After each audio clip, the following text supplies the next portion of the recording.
Hey you guys, welcome to another edition with Poppin with Mama Sue. Today what we're going to do is some ribs. We're going to do ribs for the family and we're going to mix it with already prepped collard greens, well turnip greens, and then also I have some rice that's already prepared. So let's get started. In this bowl, I've already pre-washed it and I've already marinated it. It's ribs. It's the country style ribs. And let me show you. These are the ribs that come boneless. So they like a country style cut. Some of the pieces may tend to have a little extra fat on it, but it's pretty simple. Just go and do a demonstration. Just go around the edges with taking the fat off.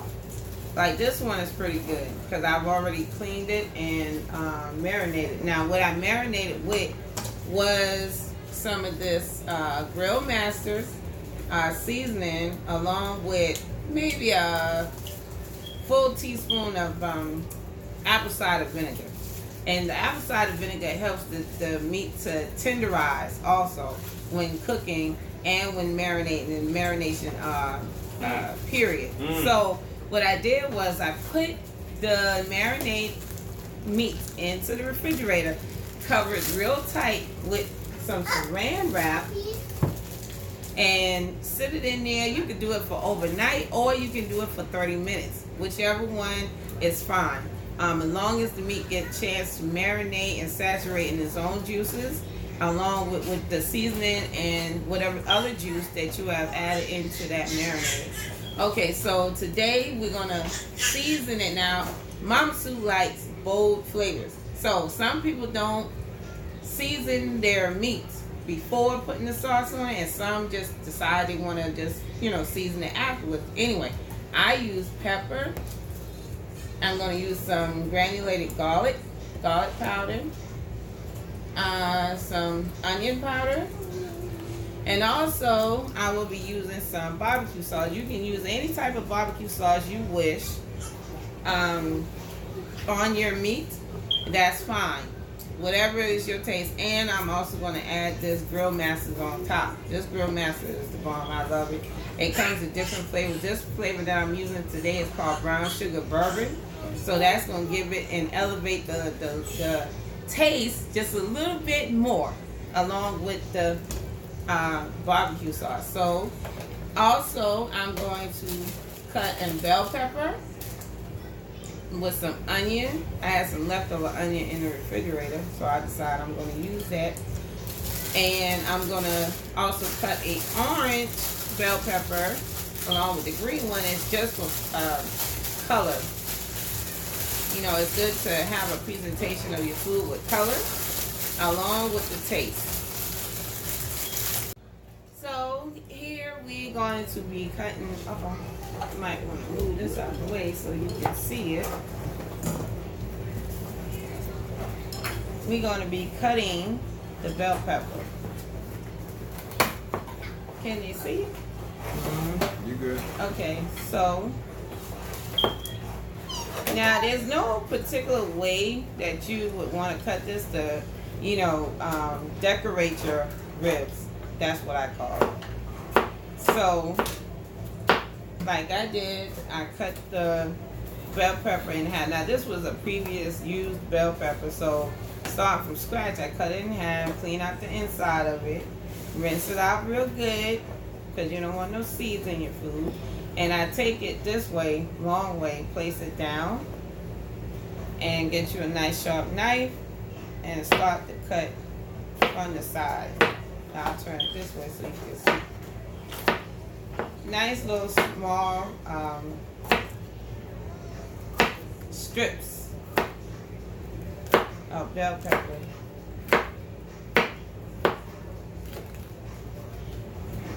And when you get to these ends of the bell pepper, you want to tuck your fingers because you don't want to cut your fingers or the fingertips. So you want to be careful. See, nice little strips.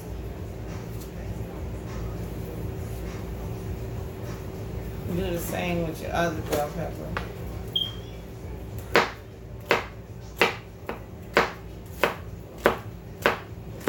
And remember, these are just for colorful purposes. And it brings flavor, but it's a real mild flavor. I'm going to do some of my onions the same way. Long strips.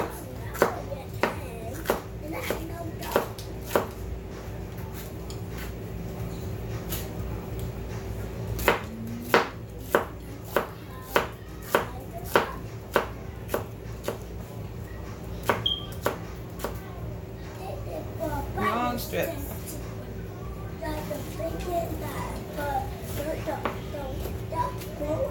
No, I don't waste any oil. So that's that. You can use this other half if you want to, but I don't think I would want to. I think this is enough garnishing for the meat. So I slide that up, take my bowl, and take out my already pre-marinated meat, place it in my bowl.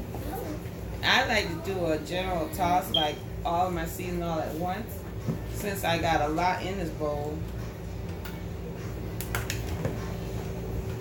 Take a little garlic, just a little bit, not too much. Now I do my other bone-in ribs a little differently in terms of a little top fell off. Put that back on it so it would not be too spicy. Oh, I don't want to go back on there, so I guess I'll hold it just a little bit.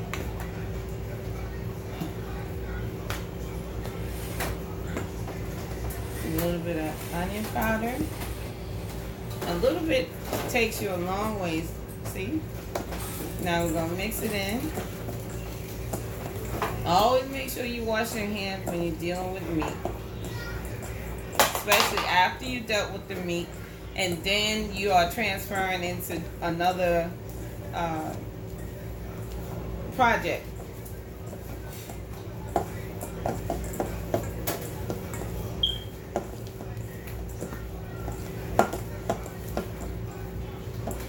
I think I'm gonna add just a little bit more on my Grill Master, I'm sorry. Grill Master seasoning. I also use Weber too, but I like Grill Master. See, it's nice and seasoned. Now, I'm going to take this pan that I have beside me. Start to place it in my pan. Any way, it doesn't matter which way you put it in. And go on to my next batch, because all of this is going in the same pan. And I preheated my oven at 385. These ribs are going to cook for about an hour and a half to 2 hours, because the cut is tender and it's been marinated, so it won't take as long as a traditional slab of ribs that's on the bone. Put a little onion powder and a little pepper,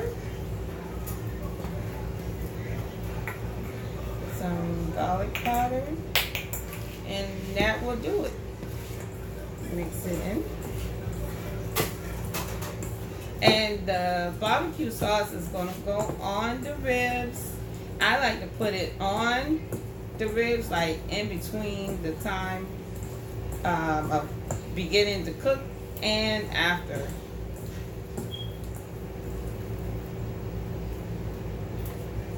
Put that in there.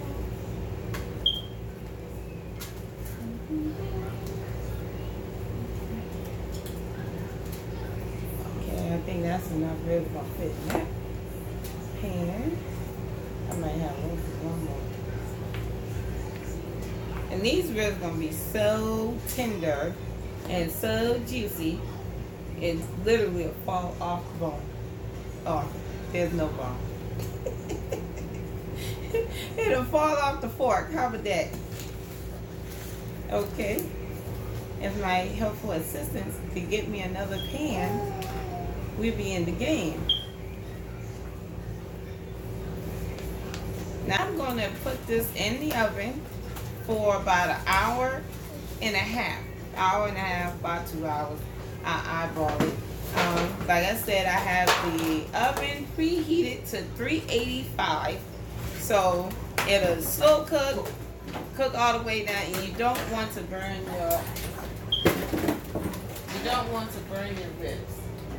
On the stove back here, you see that I have my pre-made rice already cooked, meaning pre-made, and then I will be showing you that I put my greens in the pan as well. Okay, just finished putting these in here. Okay, and you know what? Ta-da! This is what I forgot. I'm adding these in there with. Let me take these back out the oven.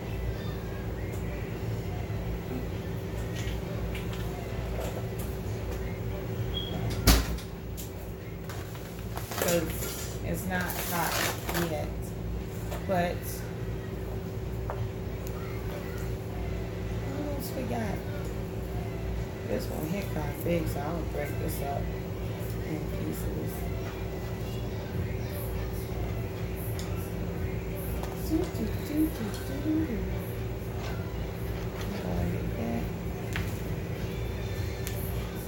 Okay, so this is how it looks. And go ahead and slide it into the oven.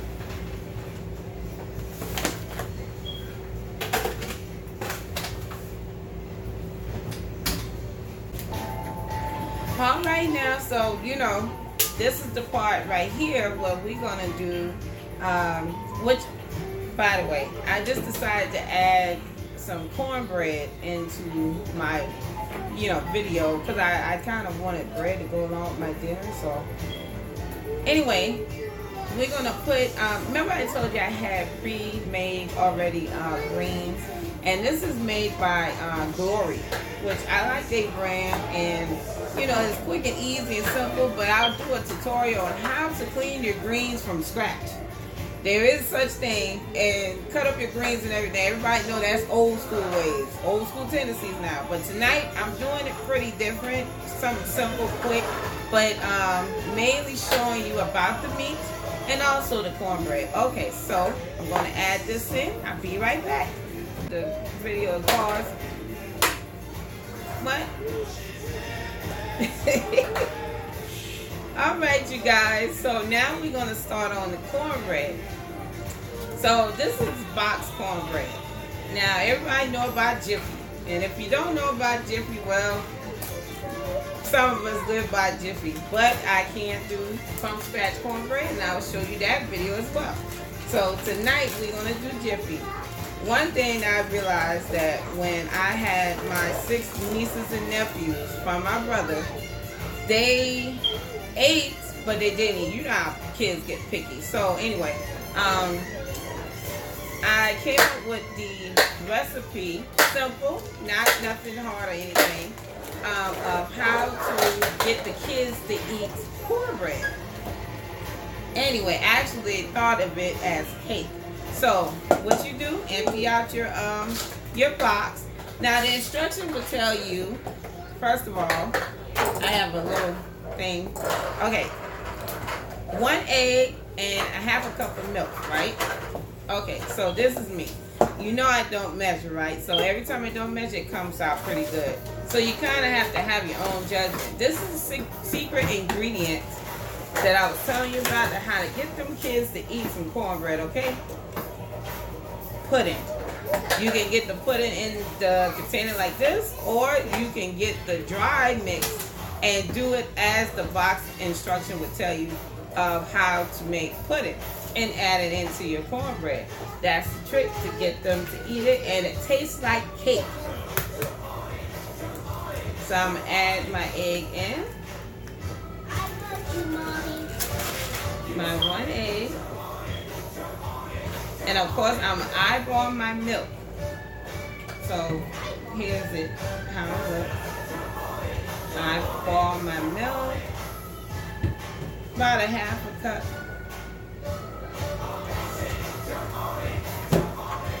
It'll be some videos you will see me use a measuring cup.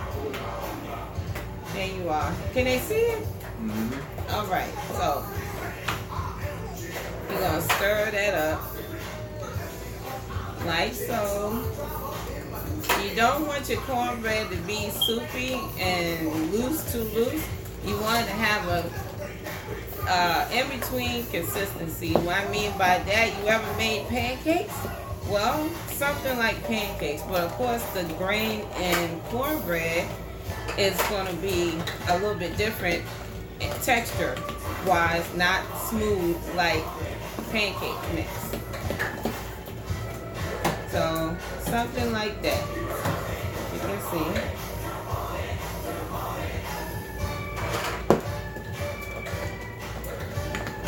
Now I'm going to add the pudding. Yes, I'm going to add it right into the mixture. Vanilla pudding. Vanilla pudding. You can use vanilla and also, well, to kind of get away with it, some people would use tapioca. But, you know, the West Indian way to make cornbread, or from Barbados, is they add corn, actual corn, into the cornbread. So, and that's pretty good. So, I mean, beautiful. It's my heritage, but you use the whole container of the vanilla and you mix it in. You can use the sugar-free kind too. The sugar-free pudding, that would be even better. Instead of using, some people like the cornbread sweet and some don't. So, to be on the safe side, you can start it off by using the sugar-free and see how the kids like that. Or you can just, you know, go straight for the sugar. You know how we are. we want our kids to be sugarless, okay? The sugarless is better. So I'm trying to get the remaining pudding out of the container. Oh, you guys, that ribs is smelling so good. Smelling good. It is so good. Now, for this pan, I'm using some ham. For the pan, I just did a rhyme. Pam for the pan. For the pan. And you want to just lightly coat your pan. And we don't have copyright to this music. Yeah, we don't have copyright to the music. We just jamming. That's all. Lightly coat your pan like so. Can they see it? All right, let me get you a little closer. You don't want to heavy overdo it, and that's to avoid it from sticking. So normally you would put the cornbread in at 350 to be exact.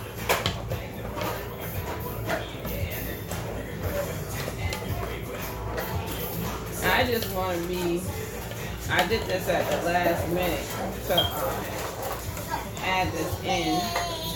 I decided I wanted to add some cornbread to my, there we go, you guys, without the sliding effect. So I'm going to put this in the oven and this is going to bake for about 15-20 minutes. That's all you need to bake cornbread. Okay, Jiffy Mix to be exact. All right, you guys. When I come back, I'll show you how to baste your ribs. What be time that you can make a video? Yes. This is the greens cooking. Now, what you want to put it on a low temperature, like if you're cooking with a electric stove, like I always say. You don't want to burn them greens. Them greens is already cooked. You're just pretty much warming them up. the flavor and the seasoning. If you want to add a little extra to it, and that'll be fine. Extra onion powder, maybe a little black pepper, especially if you're cooking for kids. You don't want to make it too spicy. Kids do love spice, some and some don't. So those are the greens, and I'll be back to show you how to baste those ribs. Now they're 20 minutes in so far, and I'll show you how to baste the ribs. These are the based ribs, you guys. So I'm gonna take my sauce. This is 20 minutes of cooking time so far. I'm gonna take some of this good old sauce and just dab it on there. I try to dab it on it first so that I can make sure all the meat is covered with the sauce. Because I don't want not one piece missing of a sauce. Of a sauce or some sauce. That's right, right? Sounds about right. Some sauce. This smells so good, and it's gonna be so tender, like mouth watering. You just, and it's gonna be so good because it's seasoned, and I, put extra seasoning on it. Why? Because I like seasoning. And notice I said season and not salt. Because salt, it's okay for flavor. But season, even though, season has a little salt in it, you don't want to over season anything. But I like bold flavor, so I like the taste when I'm eating. So this is how it looks so far, you guys. Now I'm going to add the rest of the sauce on top. Now the only reason I did that, like I said, I wanted to cover each and every individual meat so that none feels like it's alone. Now I'm going to drizzle some sauce on top. And don't worry about that. Some like it saucy and some don't. So you can either choose to stop at that technique I did with just dabbing it on there on each individual meat, or you can be like me who like it saucy, and I like, I just like the sauce on top. Not too saucy, but saucy enough. See, I barely even put any more on it, but it was a good bit on there. So, and this is another thing that I like to do because I like bold flavor. I'm going to sprinkle just a little bit on top. It's this Grill Masters that I'm using. Just a little bit. And when I say a little bit, equivalently between these two pans, I have sprinkled maybe a teaspoon, a full teaspoon, just gently sprinkling it. And you have to have that technique with your hands to gently sprinkle something, So you just eyeball it. And like I said, everything's done here in this kitchen with love. So I'll be right back at the ending result of this dish. Now, one more thing. I don't know if I mentioned about the cornbread. You put the cornbread in for 10 to 20 minutes, right? Or 10 to 15 minutes, give or take. And your cornbread should be done. So I'll show you a clip in between that and the ending result of this finished meal. Stay tuned.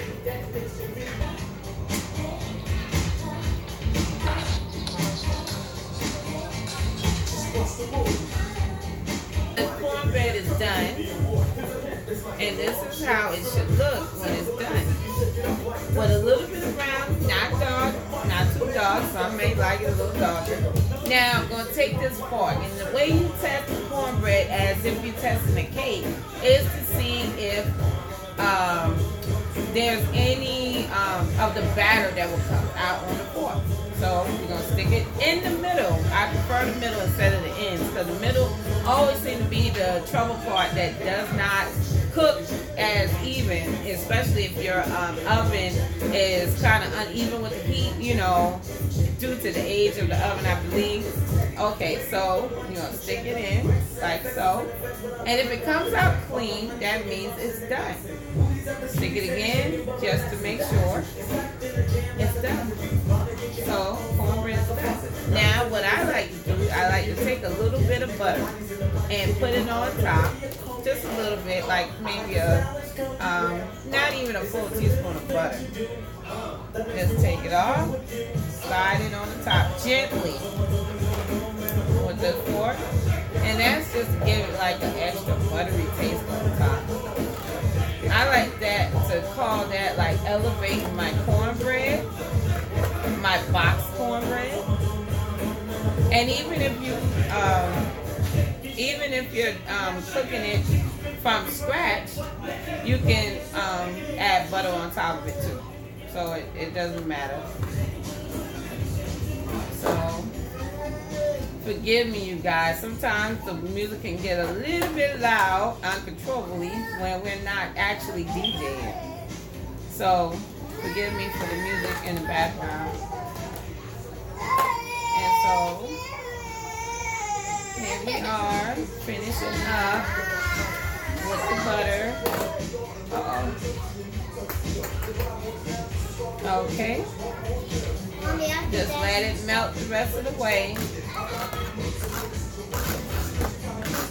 Now we're gonna check out our like so pretty, isn't it? I know. All right, finally my ribs are done. I'm assembling my plate. I have my cornbread. I have my rice. Now here's the greens. Now make sure when you take your pot or anything that you're handling hot, make sure the handle is cool. And when you're taking stuff from out of the oven, make sure that the oven, you have on oven mitts. This is... Well, you don't got it now. This is hot. No, I mean, I'm good. Alright, so here's the ribs, you guys. And its own little juices. Yes, drain out your fat. I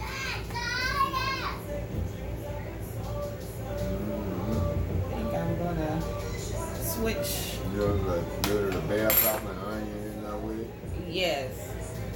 I'm gonna switch my cornbread over. Presentation and everything now. Now chip some of my cornbread off. I think what I'm gonna do is switch my pan.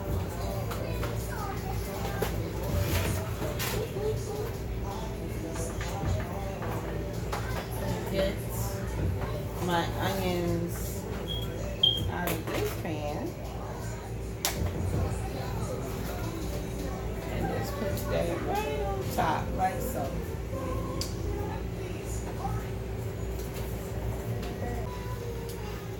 Homemade ribs, country style ribs, and yes, baked for a good 2 hours. I gave it a little extra 15 minutes or so, and some glory collard greens. Collard greens. My mouth is watering, you guys, watering for a bite. Okay, so let me do the arms real quick. But first, let me do a quick thumbnail of my food, of my dish.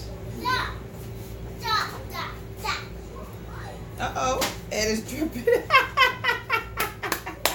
Bloopers. Okay, you guys, because I'm not sure if you can see, but I'm going to take a little bite out of it. I am so ready for this. Okay, you guys.